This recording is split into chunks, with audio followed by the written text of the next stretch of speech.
Postal 360 में आपका स्वागत है।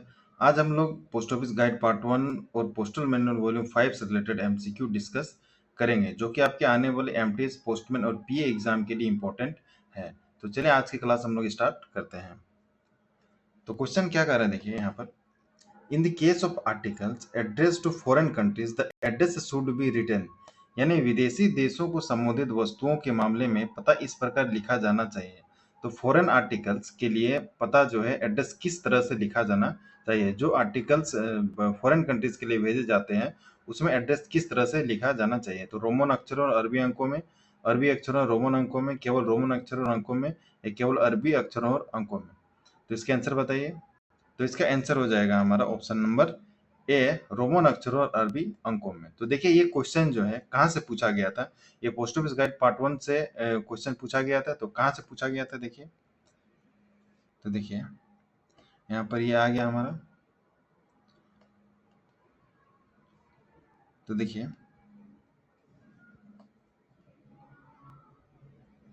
ये जो क्वेश्चन है यहाँ से पूछा गया था कि in the case of articles address to foreign countries the address should be written in Roman letters and Arabic figure, यानी विदेशी देशों को संबोधित डाक वस्तुओं के मामले में पता जो है रोमन अक्षरों और अरबी अंकों में जो है लिखा जाना चाहिए। तो यहाँ पर देखिए ये क्वेश्चन जो है कहाँ से पूछा गया था, देखिए किस क्लाउज से पूछा गया था। तो यहाँ पर देखिए ये पूछा गया था हमारा क्लाउज 26 से, जो कि मेथड ऑफ एड्रेस में आता है क्लाउज 26 to 31, जिसमें कि क्लाउज 26 में क्या आता है, पर्टिकुलर्स टू बी फर्निश्ड। तो इस क्लाउज से ये क्वेश्चन जो है बनाया गया था।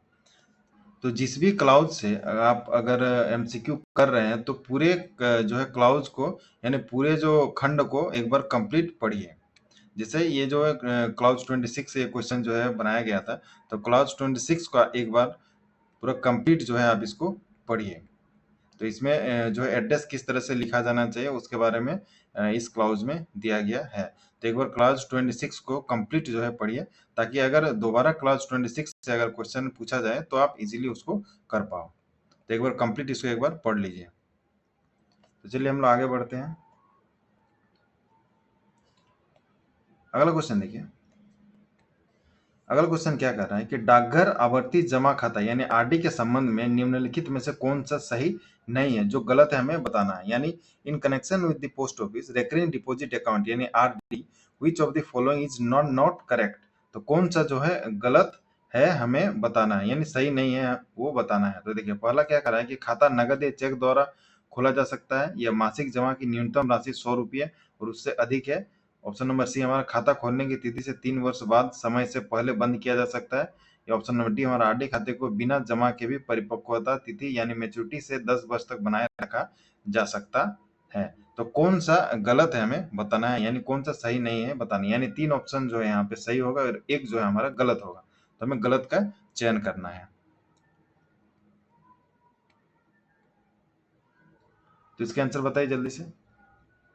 तो इसका आंसर होगा ऑप्शन नंबर डी हमारा, आरडी खाते को बिना जमा के भी परिपक्वता तिथि से 10 वर्ष तक बनाए रखा जा सकता है। ये जो स्टेटमेंट है हमारा गलत है। यानी RD account can be retained up to 10 years from the date of maturity without deposit also. तो ये जो है ये हमारा स्टेटमेंट गलत है, क्योंकि मेच्योरिटी के बाद सिर्फ 5 साल तक ही उसको आप एक्सटेंड कर सकते हैं, 10 साल तक नहीं। तो ये जो है क्वेश्चन देखिए कहाँ से पूछा गया था, अभी इसको हम लोग देखते हैं। यहाँ पर देखिए, तो यहाँ पर जो स्कीम से रिलेटेड है यहाँ से पूछा गया था ये क्वेश्चन। तो यहाँ पर देखिए आरडी स्कीम के बारे में यहाँ पर आप एक बार डिटेल पढ़ लीजिए कि स्टार्ट कब किया गया था, जो है मिनिमम अमाउंट पर मंथ कितना से ओपन किया जा सकता है और मल्टीपल कितना तक जो है कितना कर सकते हैं। तो 100 रुपया मिनिमम है और मल्टीपल ऑफ 10 यानी 110 रुपया 120 रुपया का भी आप आरडी कर सकते हैं। उसके बाद देखिए कोई मैक्सिमम लिमिट नहीं है। इंटरेस्ट रेट के बारे में एक बार पढ़ लीजिए आप। उसके बाद कौन कौन एलिजिबल है इसको ओपन करने के लिए।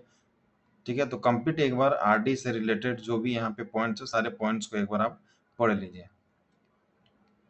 ठीक है, तो जिस भी टॉपिक से एमसीक्यू आपसे पूछा जा रहा है उस टॉपिक को कंप्लीट एक बार पढ़िए, ताकि अगर दोबारा उस टॉपिक से क्वेश्चन पूछा जाए तो आप इजीली कर पाओ। मैं बार बार ये कहता हूँ आपसे। तो यहाँ पे हमारा तीनों जो सही सही है यहाँ पे, जैसे खाता जो है नगद और चेक द्वारा खोला जा सकता है और मासिक जमा की न्यूनतम राशि 100 रुपया और उससे अधिक है। और खाता खोलने की तिथि से 3 वर्ष बाद या समय से पहले बंद किया जा सकता है। अगर 3 साल बाद उसको आप जो है प्रीमेच्योर क्लोज कर सकते हैं, जिसमें कि आरडी इंटरेस्ट आपको दिया जाएगा, सॉरी ये सेविंग इंटरेस्ट आपको दिया जाएगा। तो 4% के रेट से आपको जो है इंटरेस्ट दिया जाएगा। अगला क्वेश्चन देखिए, अगला क्वेश्चन क्या कर रहा है, अगला क्वेश्चन क्या कर देखिए, वन किसान विकास पत्र for ₹50,000 open on 30/12/2021 will mature on, यानी 30/12/2021 को खोला गया एक 50,000 रुपये का एक किसान विकास पत्र इस तिथि को परिपक्व होगा। तो किस तिथि को परिपक्व होगा हमें बताना है, यानी जो है किसान विकास केबीपी स्कीम, यानी इस स्कीम में जो है पैसा डबल होता है 50,000 का। 50,000 अगर आप इसमें डिपॉजिट करते हैं, इसमें आपका 1,00,000 रुपया हो जाएगा मेच्योरिटी के बाद। तो कितने साल बाद जो है इसका मेच्योरिटी होगा, देखिए यहाँ पे उसके लिए हमें जानना पड़ेगा कि 2021 को 2021 को जो है कितने साल बाद मैच्योरिटी होता था उस समय 2021 में। तो देखिए उस समय जो इंटरेस्ट रेट था, उस समय इंटरेस्ट रेट यानी 10 साल 4 महीने में आपका जो है पैसा डबल होता था केवीपी स्कीम में। तो अगर इसमें हम 30/12/2021 में अगर हम लोग 10 साल 4 महीने ऐड करेंगे, अगर इसमें 10 साल ऐड करेंगे तो हमारा कितना हो जाएगा यहाँ पे 2031 हो जाएगा यहाँ पे। अगर हम इसमें 10 ऐड कर देंगे 10 साल, यानी 21 में 10 ऐड कर देंगे 2031 हो गया। उसके बाद 2032 में आपका और फिर 4 महीने ऐड करना पड़ेगा, यानी अप्रैल 2032 में आपका ये जो किसान विकास है मेच्योरिटी होगा। तो इसका ऑप्शन नंबर बी हमारे यहाँ पे सही हो जाएगा, 30 अप्रैल 2032। अगर अभी इंटरेस्ट रेट के बारे में बात करें तो करेंट इंटरेस्ट रेट जो है वो 7.5% है, और ये जो 7.5% है इसमें आपका 9 साल 9 ईयर्स 7 मंथ में आपका जो है किसान विकास आपका डबल होगा। अगर इसमें आप 50,000 देते हैं, जमा करते हैं इस स्कीम में, तो आपको 1,00,000 रुपया आपको 9 साल 7 महीने बाद दिया जाएगा। तो क्वेश्चन कहाँ से पूछा गया था, देखिए यहाँ पे देखिए किसान विकास है,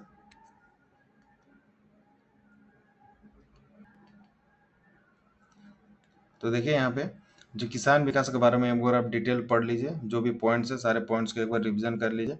जैसे यहाँ पे दिया हुआ है किसान विकास मिनिमम डिपॉजिट जो है आप यहाँ पे देख सकते हैं, मिनिमम डिपॉजिट 1000 है और मल्टीपल ऑफ 100 है, यानी 1100 1200 इस तरह से। नो मैक्सिमम लिमिट, कोई मैक्सिमम लिमिट नहीं है। उसके बाद करंट इंटरेस्ट रेट के बारे में यहाँ पे दिया हुआ है। उसके बाद पीएमसी के बारे में यहाँ पे दिया हुआ है कि प्रीमेच्योर क्लोज, यानी समय से पहले 2 साल 6 महीने बाद उसको क्लोज कर सकते हैं। तो सारे जो है पॉइंट्स को एक बार आप स्टडी एक बार पढ़ लीजिए, आप सारे पॉइंट्स को एक बार पढ़ लीजिए। अगला क्वेश्चन क्या करें, देखिए कि ग्रामीण डाक जीवन बीमा भारत के ग्रामीण लोगों के लिए कब जो है शुरू किया गया था। तो कब शुरू किया गया था रूरल पोस्टल लाइफ इंश्योरेंस, तो उसके बारे में तो यहाँ पे देखिए इसका आंसर हो जाएगा। इसका आंसर बताइए आप पहले,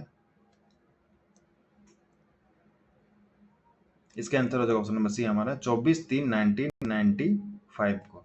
तो अगर यहाँ पे इसको कॉपी करते हैं,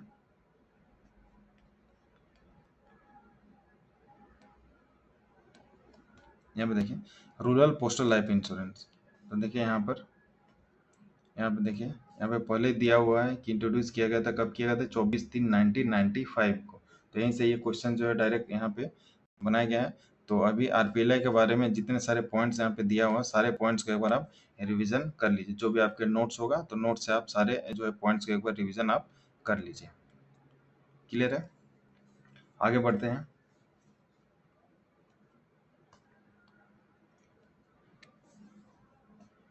अगला क्वेश्चन देखिए कि डाक मैनुअल वॉल्यूम 5 के किस अध्याय में परिभाषाएं दी गई, यानी definitions are provided in which chapter of postal manual volume 5, chapter 1, chapter 2, chapter 3 या चैप्टर 4। तो देखिए तो इसका आंसर क्या होगा बताइए जल्दी से, पहले इसका आंसर बताइए आप।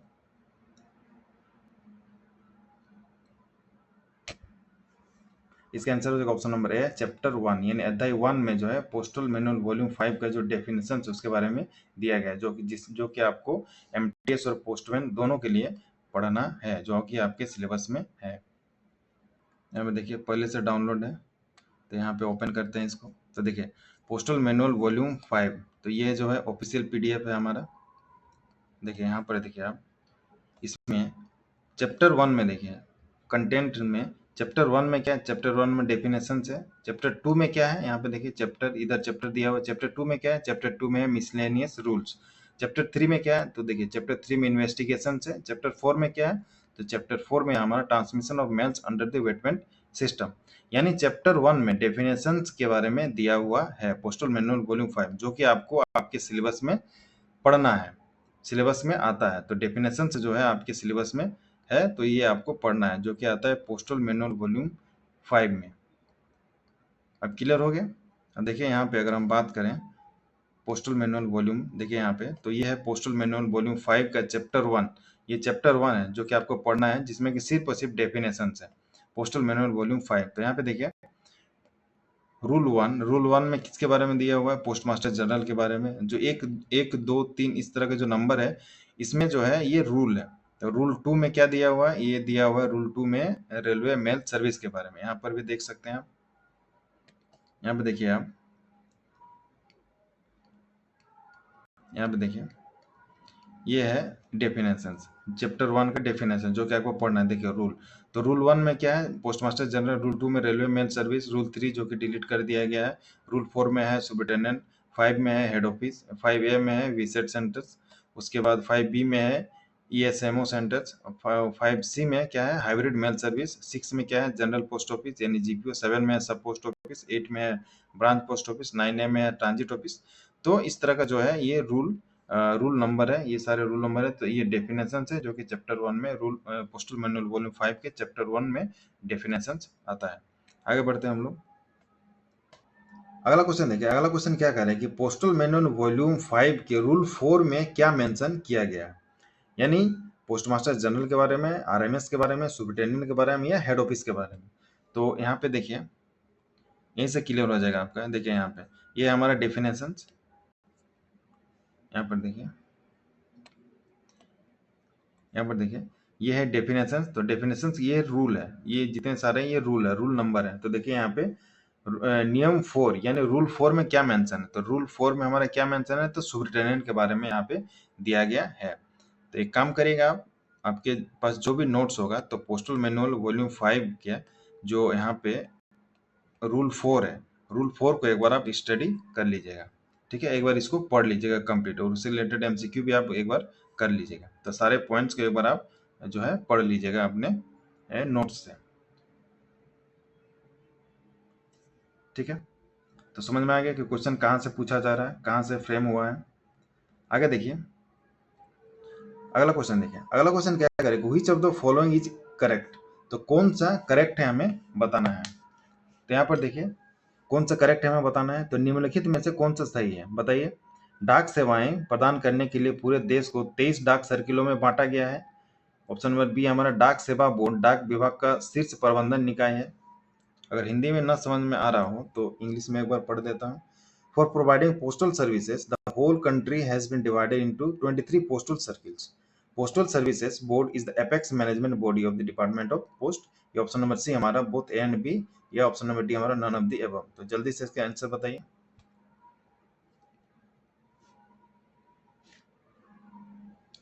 5 से 10 सेकंड आपको दिया जाएगा इसके लिए।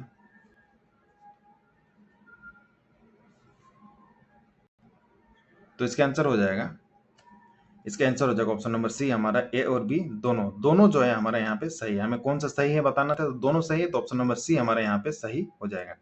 तो क्वेश्चन कहाँ से जो है यहाँ पे फ्रेम हुआ है, अभी चलिए उसके बारे में बात करते हैं। तो देखिए यहाँ पे ये पीओ गाइड पार्ट 1 का है। पीओ गाइड पार्ट 1 से जो है ये MCQ पूछा गया था, तो उसका एक बार PDF ओपन कर लेते हैं हम लोग। ये रहा, अब देखिए, तो देखिए यहाँ पे postal circles in India and their headquarters. तो इसको एक बार आप डिटेल एक बार पढ़ लीजिए, सारे सर्किल्स का कहाँ का हेडक्वार्टर है उसके बारे में। तो यहाँ पर देखिए, डाक सेवाएं प्रदान करने के लिए पूरे देश को, क्वेश्चन में देखें यहाँ पर आप, पूरे देश को 23 डाक सर्किलों में बांटा गया है। तो देखिए यहाँ पे पूरे देश को 23 जो है डाक सर्किल में जो है बांटा गया है। तो यहीं से ये क्वेश्चन बनाया गया था। तो 23 टोटल सर्किल्स है यहाँ पर, जो 23 सर्किल्स है हमारे, तो सारे सर्किल के हेडक्वार्टर एक बार हम पढ़ लीजिए। उसके बाद जो है सेकंड वाला देखिए यहाँ पर, जो सेकंड में यहाँ पे दिया गया है कि डाक सेवा बोर्ड डाक विभाग के शीर्ष प्रबंधन निकाय है। तो इसको जो है कहाँ से बनाया गया था, देखिए पोस्टल सर्विस बोर्ड।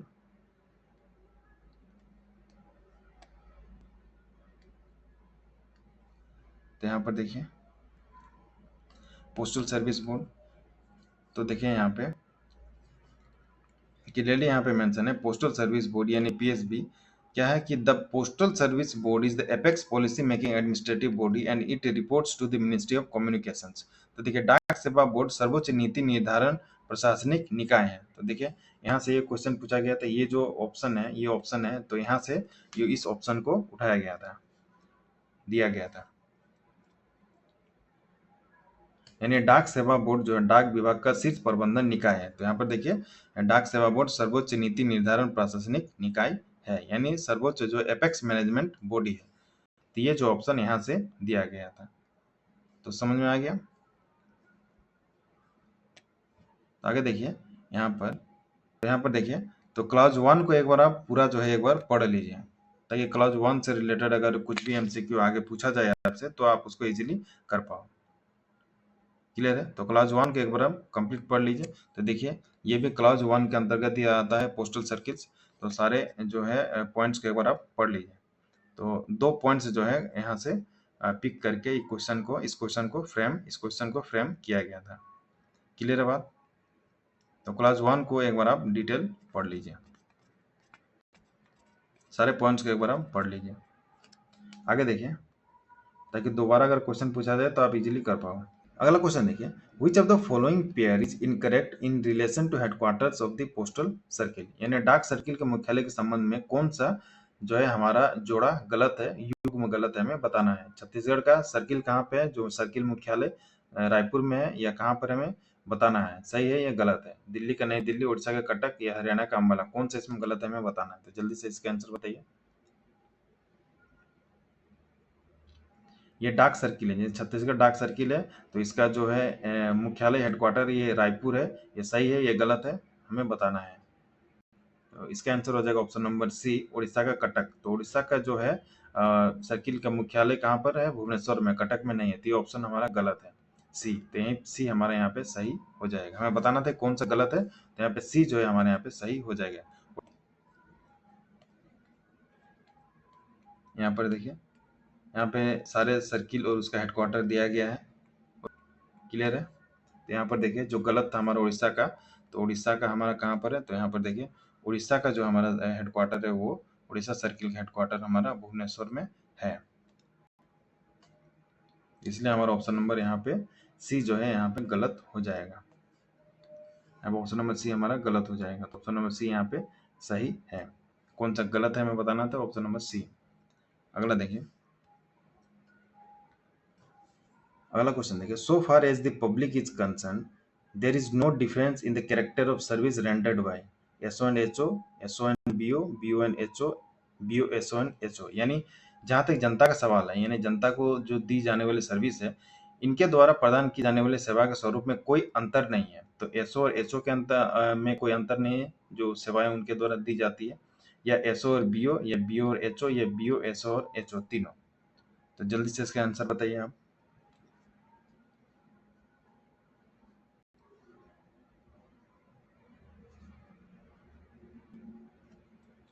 तो इसका आंसर हो जाएगा ऑप्शन नंबर हमारा ए, एसओ और एचओ। तो देखिए क्वेश्चन कहाँ से पूछा गया था, तो यहाँ पर देखिए,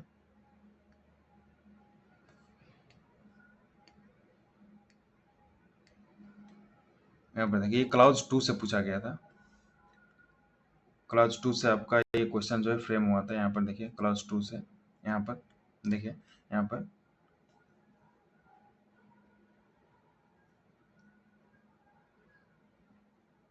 देखिए, Generally,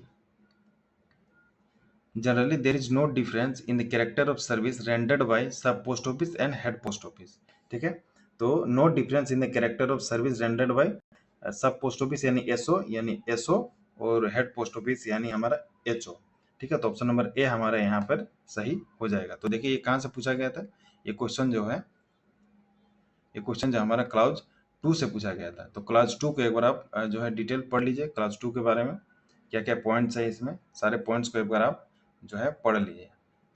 अगला क्वेश्चन देखिए, which of the following will not be booked to the address of army post office.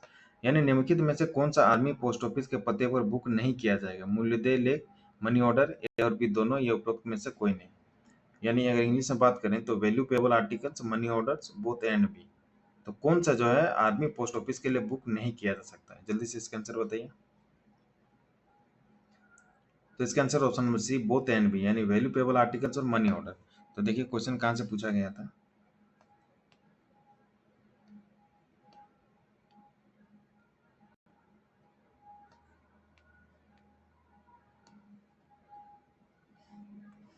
यहाँ पर देखिए,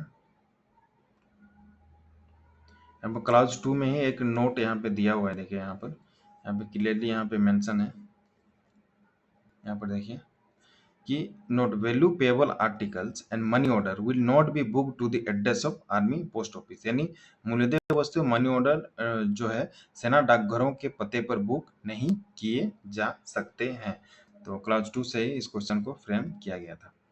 अगला क्वेश्चन देखिए, अगला क्वेश्चन क्या कर रहा है कि पीओ गाइड भाग 1 के खंड 5 में दिए गए समय के अनुसार रात्रिकालीन डाकघरों के कार्य घंटे आमतौर पर निम्नलिखित द्वारा तय किए जाते हैं। पोस्टमास्टर, सर्किल प्रमुख, डिवीजन प्रमुख, उपरोक्त में से कोई नहीं। यानी according to the timings given in clause 5 of the post office guide part 1, the working hours of night post offices are generally fixed by। तो जो नाइट पोस्ट ऑफिस होता है उसको कौन फिक्स करता है, उसके टाइमिंग को? Postmaster, head of the circle, head of the division, या नन ऑफ द एबव? तो इसका आंसर बताइए जल्दी से। तो इसका आंसर जो ऑप्शन नंबर बी हमारा head of the circle, head of the circle के द्वारा जो है उसको फिक्स किया जाता है। और एक्सटेंड किसके द्वारा किया जाता है? तो रात 8:30 बजे तक अगर इसको ओपन रखना है तो उसके लिए नाइट पोस्ट ऑफिस के टाइमिंग को एक्सटेंड करने का जो पावर है वो हमारा डीजी के पास होता है, इसका ध्यान रखिए। वर्किंग आवर फिक्स करने का जो पावर है वो जो सर्किल प्रमुख, हेड ऑफ द सर्किल यानी सीपीएमजी के पास होता है। और एक्सटेंड करने का टाइम जो है, जो जितना उसका जो टाइमिंग है, जो उसका जो रेगुलर टाइमिंग है, अगर उसको एक्सटेंड करना है तो उसके लिए जो है डीजी ऑथराइज है उसको एक्सटेंड करने के लिए, नाइट पोस्ट ऑफिस के टाइम को एक्सटेंड करने के लिए। तो इस चीज का आप ध्यान रखिए। तो देखिए कहाँ से क्वेश्चन पूछा गया था।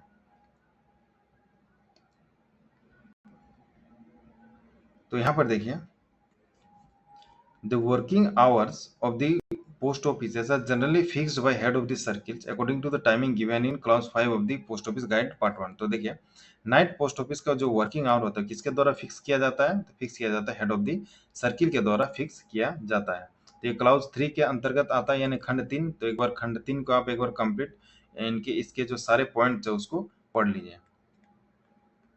तो सारे पॉइंट्स जो है क्लाउज 3 के एक बार आप पढ़ लीजिए, ठीक है। तो यहीं से इस क्वेश्चन को बनाया गया था। तो देखिए यहाँ पे डायरेक्ट क्वेश्चन है, पोस्ट ऑफिस गाइड पार्ट 1 के खंड 5 में दिए गए समय के अनुसार रात्रिकालीन डाकघरों के कार्य घंटे आमतौर पर निम्नलिखित द्वारा तय किए जाते हैं। तो डाकघरों के कामकाजी घंटे आमतौर पर डाकघर गाइड भाग 1 के खंड 5 में दिए गए समय के अनुसार परिमंडल के प्रमुख द्वारा जो है तय किए जाते हैं। तो डायरेक्ट क्वेश्चन जो है इसी लाइन से इस क्वेश्चन को बनाया गया था। अगला क्वेश्चन देखिए, तो एक बार आप कंप्लीट जो है सारे पॉइंट्स को एक बार पढ़ लीजिए क्लाउज 3 के, ताकि अगर दोबारा क्वेश्चन पूछे आपसे तो आप उसको कर पाओ। तो बार बार इस तरह से आपको करना है। तो जितना भी एमसीक्यू, मान लीजिए आगे भी अगर हम लोगों को एमसीक्यू क्लाउज 3 से आता है तो फिर से आप एक बार सारे पॉइंट्स को एक बार आपको रिविजन करना है। तो इसी तरह से आपको पढ़ना होगा, ध्यान रखिएगा, ताकि एग्जाम में एक भी क्वेश्चन आपसे छूटे ना, आप उसको इजीली कर पाओ। इसी तरह से बार बार आपको पढ़ना है।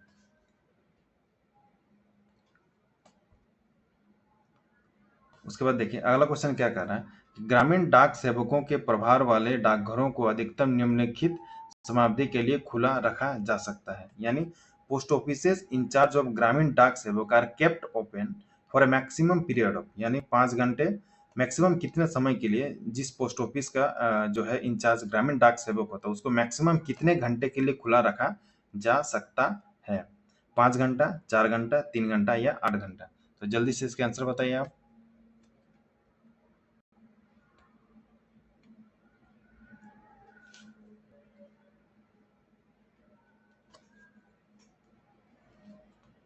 तो इसका आंसर हो जाएगा ऑप्शन नंबर हमारा ए, केवल 5 घंटे, ठीक है। और मैक्सिमम, ये मैक्सिमम 5 घंटे और मिनिमम कितना है? तो मिनिमम है 4 घंटा। इसको भी आप याद रखिएगा। तो देखिए यहाँ पे क्वेश्चन कहाँ से पूछा गया था, देख लेते हैं एक बार, किस क्लाउज से पूछा गया था।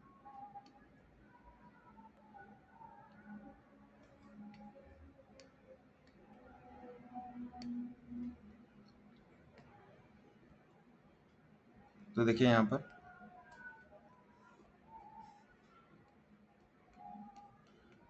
देखिए बिजनेस आवर्स से रिलेटेड, यहाँ पे देखिए बिजनेस आवर्स जो है हमारा क्लाउज 5 से लेके 8 तक है। उसमें क्लाउज 5 जो है जिसमें नॉर्मल वीक डेज आता है, तो यहाँ पर देखिए उसमें एक हमारे यहाँ पे जो है लाइन दिया हुआ है कि post offices in charge of extra departmental agents और ग्रामीण डाक सेवक are kept open for a maximum period of 5 hours. तो मैक्सिमम पीरियड कितना है? तो मैक्सिमम पीरियड ऑफ 5 आवर्स, तो 5 घंटे के लिए उसको ओपन रखा जा सकता है, जिसका इंचार्ज जीडीएस होगा यानी ग्रामीण डाक सेवक। तो मैक्सिमम 5 घंटा, मिनिमम जो है 4 घंटा है। तो इसको आप यहाँ पे देख सकते हैं कि क्लास 5 की एक बार आप कंप्लीट जो है पढ़ लीजिए। जितने सारे पॉइंट्स हैं सारे पॉइंट्स को एक बार आप पढ़ लीजिए। क्लियर है? आगे बढ़ते हैं हम लोग।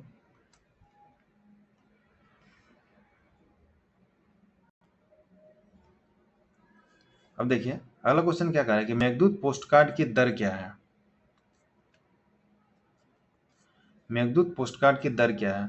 50 पैसे, 25 पैसे, 1 रुपया या 6 रुपया? तो जल्दी से इसका आंसर बताइए। तो ये पोस्टल रेट से ही क्वेश्चन को पूछा गया था। तो यहाँ पर देखिए पोस्टल रेट्स के बारे में यहाँ पर दिया गया है। तो न्यू रेट्स जो है यहाँ पर मैंने शेयर कर दिया था आपको। तो यहाँ पर देखिए तो मेघदूत पोस्टकार्ड की दर क्या है? तो यहाँ पर देखिए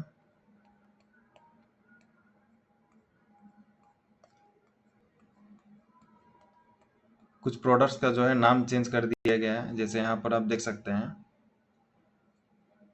यहाँ पर आप देख सकते हैं जो पहले पोस्ट कार्ड था, उसके बाद post card containing printed communication competition post card और मेघदूत पोस्ट कार्ड, तो सारे को मर्ज कर दिया गया। किसमें मर्ज कर दिया गया? तो पोस्ट कार्ड में इसको मर्ज कर दिया गया है। तो यहाँ पर क्वेश्चन क्या है कि पोस्ट कार्ड की दर क्या है? मेघदूत पोस्ट कार्ड, तो उसकी दर क्या है? यहाँ देख सकते हैं मेघदूत पोस्ट कार्ड की दर कितना है? 25 पैसा। अभी सारे प्रोडक्ट को मर्ज कर दिया गया पोस्ट कार्ड में, इसको आप ध्यान रखिएगा। न्यू रेट्स के बारे में यहाँ पर जो है दिया गया है, जो भी न्यू रेट्स है तो यहाँ पर दिया गया है। मैंने आपको शेयर कर दिया था इसके बारे में। अगला क्वेश्चन देखिए, अगला क्वेश्चन क्या कर रहा है कि what is the rate of warehousing charges per day on VP parcels for detention beyond 7 days? यानी 7 दिनों से अधिक समय के लिए अगर हम लोग वीपी पार्सल को रखते हैं अपने पास, तो उसका प्रतिदिन 7 दिन के बाद कितना चार्जेस जो है कस्टमर को पे करना होगा, अगर कस्टमर के रिक्वेस्ट पर उसको होल्ड किया जाता है तो जल्दी से आंसर बताइए।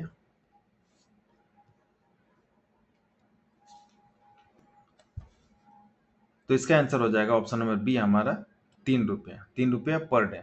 और अदर आर्टिकल के लिए कितना है? अदर आर्टिकल के लिए 2 रुपया है और वीपी पार्सल के लिए कितना है? वीपी पार्सल के लिए 3 रुपया है। तो यहाँ पर देख सकते हैं जो मैंने यहाँ पे रेट चार्ट यहाँ पे दिया था आपको। यहाँ पर देखिए, यहाँ पर warehousing charges on VP articles for detention beyond 7 days, यानी वीपी वस्तुओं को 7 दिनों से अधिक समय तक रोके रखने पर भंडारण शुल्क कितना देना होगा? तो पार्सल के लिए 3 रुपया पर डे और अदर आर्टिकल के लिए कितना है? अदर आर्टिकल के लिए 2 रुपया पर डे है। क्लियर है यहाँ से? तो पूरे रेट चार्ट को एक बार आप जो है रिवीजन कर लीजिए।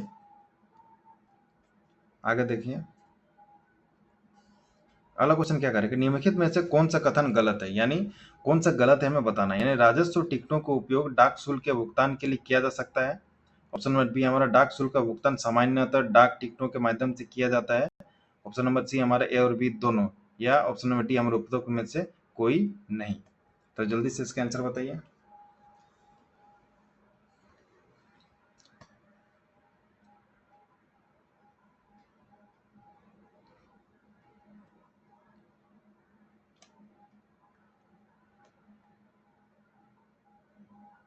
कौन सा गलत है हमें बताना है। तो देखिए इसका आंसर जो ऑप्शन नंबर ए हमारा, ये जो ऑप्शन नंबर ए हमारा गलत है। नहीं, revenue stamps can be used for payment of postage, तो नहीं, रेवेन्यू स्टाम्प को पोस्टेज के पेमेंट ऑफ पोस्टेज के रूप में उसको उसका इस्तेमाल नहीं किया जा सकता है। ऑप्शन नंबर ए हमारा गलत है, तो ऑप्शन नंबर ए हमारे यहाँ पे सही हो जाएगा, क्योंकि हमें गलत का चयन करना था, गलत को चूज करना था यहाँ पे। तो ऑप्शन नंबर ए हमारे यहाँ पे सही हो जाएगा। तो अब देखते हैं कि क्वेश्चन कहाँ से ये जो है इसको फ्रेम किया गया है। तो यहाँ पर देखिए,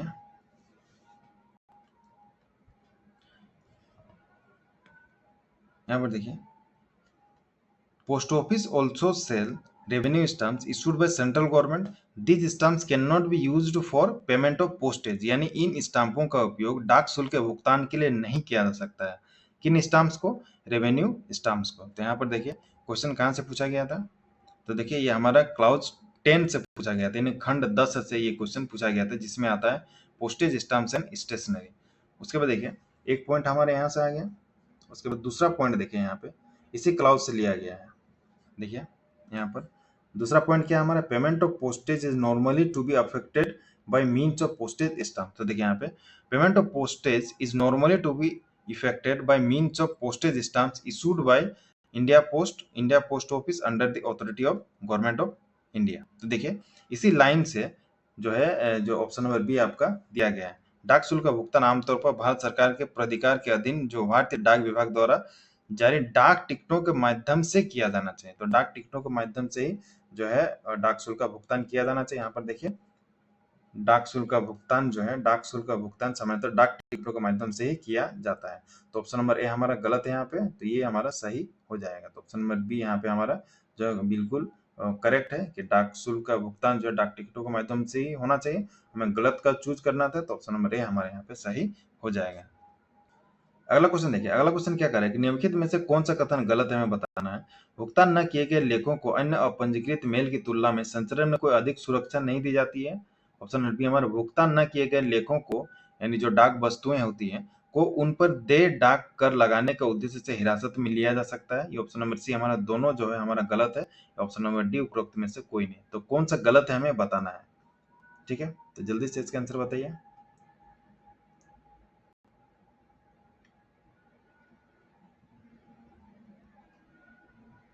तो देखिए यहाँ पे जो है दोनों ऑप्शन हमारा सही है और हमें गलत बताना था, तो हमारा यहाँ पे ऑप्शन नंबर डी यहाँ पे सही हो जाएगा। तो ऑप्शन नंबर डी यहाँ पर सही हो जाएगा, ठीक है। हमें गलत का चयन करना था, तो गलत दोनों हमारा जो है यहाँ पे स्टेटमेंट यहाँ पे सही है।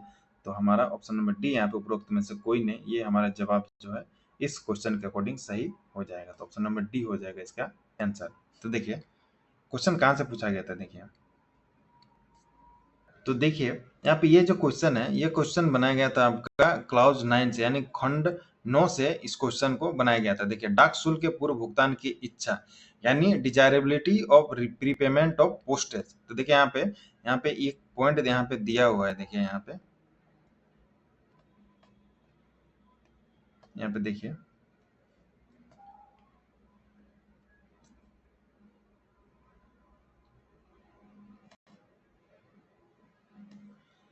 यहाँ पे देखिए अनपेड आर्टिकल्स और articles on which the postage is not fully prepaid are not afforded any greater security on transmission over other unregistered mails. Also देखिए दोनों पॉइंट यहीं पे मेंशन किया हुआ है। Also such articles are liable to detention for the purpose of taxing the postage due on them. तो देखिए बिना डाक टिकट लगे या अधूरे डाक टिकट वाली वस्तुओं को सामान्यतः अपंजीकृत डाक के मुकाबले जो है रास्ते में कोई अतिरिक्त सुरक्षा उसको नहीं दी जाती है, ठीक है। तो यहाँ पर देखिए सेम यहाँ पे जो है पॉइंट यहाँ पे दिया गया है। ऑप्शन नंबर ए में देखिए, यहाँ पर आप ऑप्शन नंबर ए में देखिए भुगतान न किए गए लेखों को अन्य अपंजीकृत मेल की तुलना में संचरण में कोई अधिक सुरक्षा नहीं दी जाती है। यानी जो है बिना डाक टिकट लगे अधूरे डाक टिकट वाले वस्तुओं को सामान्यतः अपंजीकृत डाक के मुकाबले रास्ते में कोई अतिरिक्त सुरक्षा नहीं दी जाती है, ठीक है। तो ये पॉइंट हो गया हमारा ऑप्शन नंबर ए, ये हमारा बिल्कुल सही है। ऑप्शन नंबर बी देखिए भुगतान न किए गए लेखों को उन पर देय डाक कर लगाने के उद्देश्य से उसको डिटेंशन किया जा सकता है,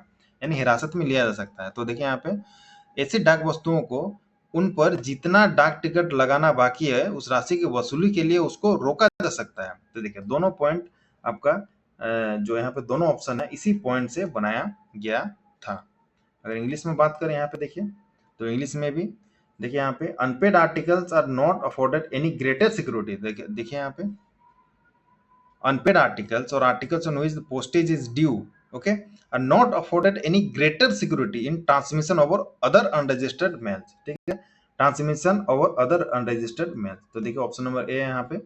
ऑप्शन नंबर बी देखिए क्या कर रहे हैं, unpaid articles are liable to detention for the purpose of taxing the postage due on them. तो देखिए यहाँ पे also such articles are liable to detention for the purpose of taxing the postage due on them. तो देखिए दोनों जो है यहाँ पे जो ऑप्शन है ए और बी दोनों इसी पॉइंट से बनाया गया था। तो क्लॉज 9 में हमारा जो है ये आता है। तो क्लॉज 9 को एक बार आप जो है कंप्लीट इसको पढ़ लीजिए, जो 3-4 पॉइंट यहाँ पे दिया हुआ है।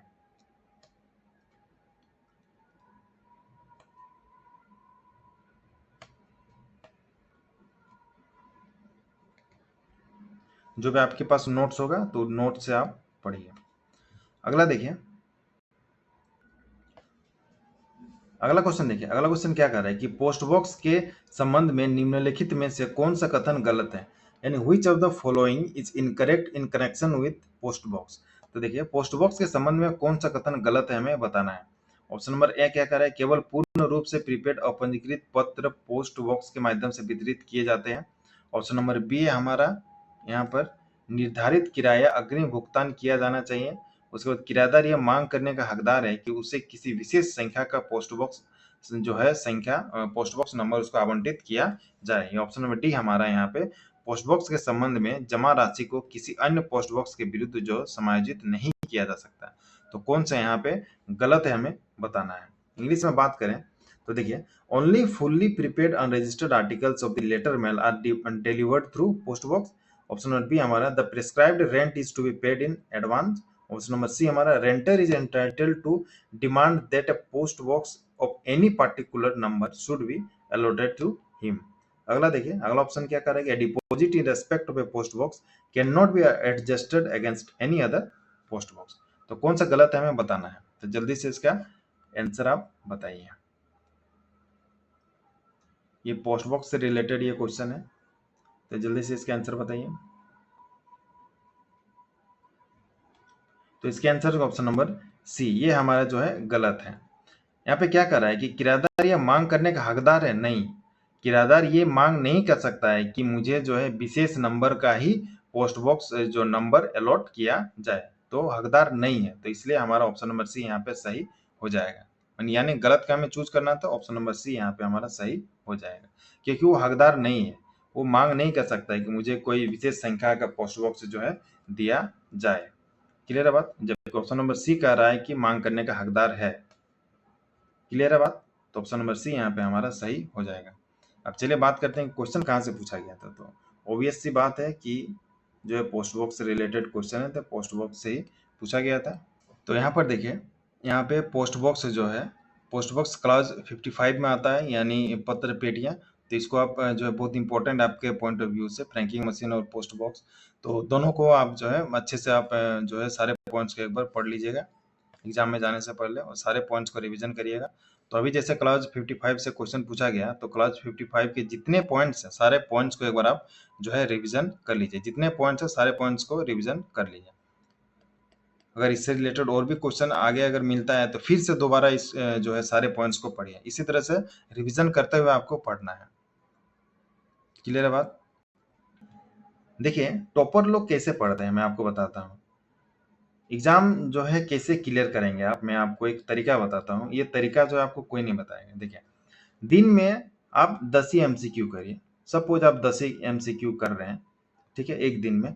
तो 10 एमसीक्यू देखिए, सपोज ये एक एमसीक्यू होगा, तो पोस्ट बॉक्स के बारे में यहाँ पर है। तो पोस्ट बॉक्स से रिलेटेड जितने सारे पॉइंट्स हैं, जैसे पोस्ट बॉक्स से रिलेटेड ये जो क्लाउज है, तो क्लाउज को आप पढ़िए, अच्छे से पढ़िए, 2-3 बार पढ़िए, ठीक है, 2-3 बार इसको पढ़िए क्लाउज को, इस क्लाउज को, ताकि मतलब हर एक पॉइंट आपको याद हो जाएगा। मान लीजिए सेकंड है, ये फर्स्ट डे हो गया आपका, ये फर्स्ट डे हो गया। फर्स्ट डे में आप जो है क्लाउज 55 से पोस्ट बॉक्स एक तो क्वेश्चन मान लीजिए आपने किया। सेकंड डे मान लीजिए फिर दूसरा क्वेश्चन आप जो है कहीं से एमसीक्यू प्रीवियस ईयर या कहीं से भी आपने सेकंड डे भी एक जो है पोस्ट बॉक्स से रिलेटेड ही एमसीक्यू आपने किया। फिर से सेकंड डे फिर से आप पढ़िए इस क्लाउज को।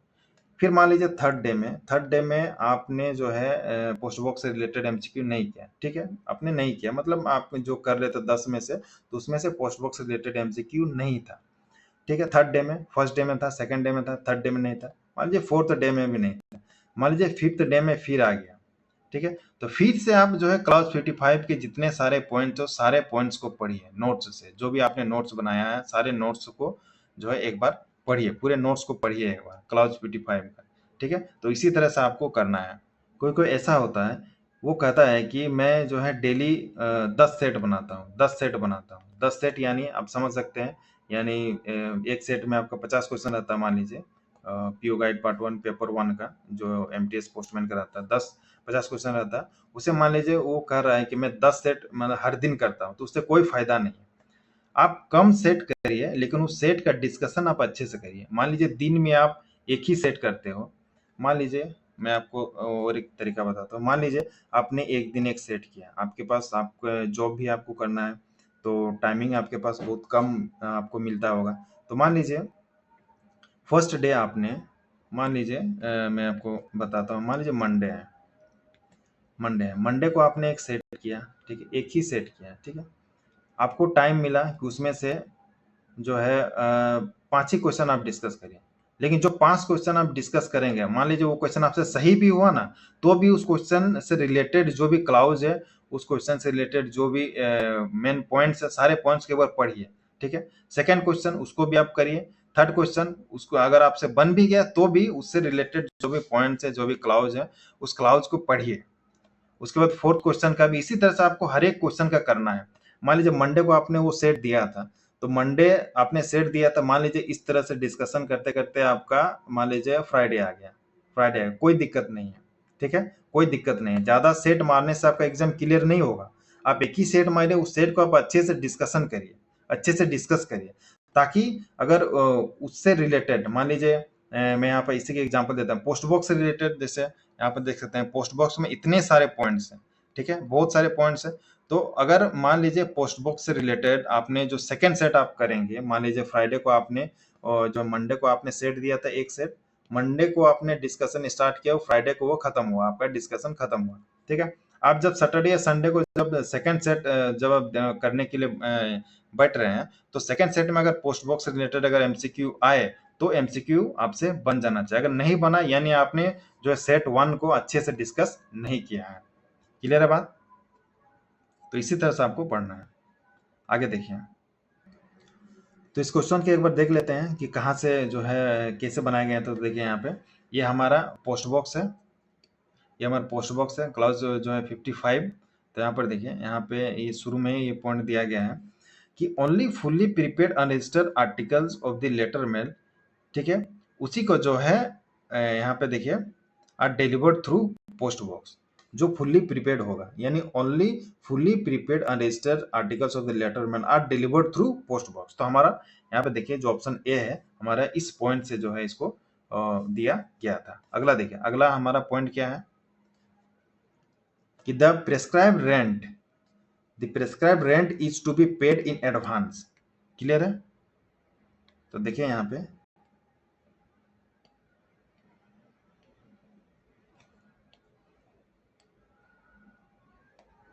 देखिए लाइन बाय लाइन आपसे पूछा जाता है, ठीक है। अगर हर एक लाइन को आपने अच्छे से किया तो उसी से क्वेश्चन जो है आपका फ्रेम किया जाता है। यहाँ पे देखिए the prescribed rent is to be paid in advance. तो देखिए पोस्ट बॉक्स में ही है, यहाँ पे एक लाइन दिया गया, the prescribed rent is to be paid in advance along with the application for renting a post box, और यहाँ पे देखिए और फॉर रिन्यूअल देयरऑफ, यानी पोस्ट बॉक्स किराए पर लेने या उसके नवीकरण के लिए जो है आवेदन के साथ निर्धारित किराए का अग्रिम भुगतान जो है किया जाना चाहिए, ठीक है। तो यहाँ पे देखिए डायरेक्ट यहाँ पे ऑप्शन बी यहाँ से उठाया गया है आपका इस पॉइंट से। तो यहाँ पे देखिए the prescribe rent is to be paid in advance, तो the prescribe rent is to be paid in advance, ठीक है, यहीं तक है। उसके बाद देखिए अगला पॉइंट क्या कर रहे हैं,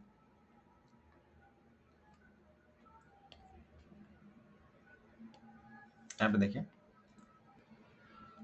देखिए इसको भी डायरेक्ट यहाँ से जो है पिक किया गया था। यहाँ पर देखिए यहाँ पे क्या कर रहा है कि no renter is entitled to demand that a post box of any particular number और post box in any particular row और position should be allotted to him. यानी जो है किराएदार को यह हक ही नहीं है, वो मांग नहीं कर सकता है किसी खास नंबर का पोस्ट बॉक्स या किसी खास पंक्ति या स्थान का पोस्ट बॉक्स कि उसको आवंटित किया जाए। तो यहाँ पे देखिए ऑप्शन नंबर सी यहाँ पे हमारा गलत है, ये मांग करने का हकदार है लिखा हुआ है, यानी renter is entitled to demand, तो no he is not entitled to demand.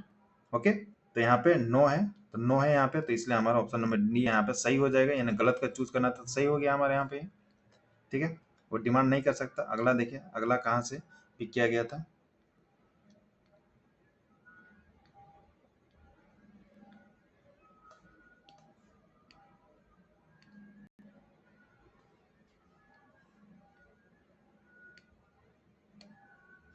यहाँ पे देखिए, इस पॉइंट को भी डायरेक्ट यहीं से जो है पिक किया गया था। देखिए यहाँ पे, A deposit in respect of a post box cannot be adjusted in whole or in part against the deposit or the rent due in respect of any other post box। यानी जो किसी post box के लिए जमा किए गए राशि को किसी अन्य पोस्ट बॉक्स के लिए उसको एडजस्ट नहीं किया जा सकता। यहाँ पे इसी पॉइंट को यहाँ पे दिया गया है। देखिए, A deposit in respect of a post box cannot be adjusted against any other post box।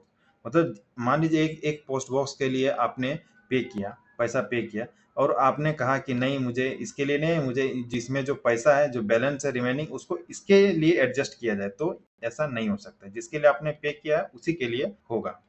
Clear है बात? तो देखिए, तो सारे पॉइंट्स को एक बार आप पढ़ लीजिए। तो यहाँ पे देखिए, क्लॉज 55 को एक बार आप पढ़ लीजिए। तो टू द लाइन इसी तरह से आपसे एग्जाम में पूछा जाता है और आपको लगता है कि क्वेश्चन कहाँ से पूछा गया है। क्लियर है बात?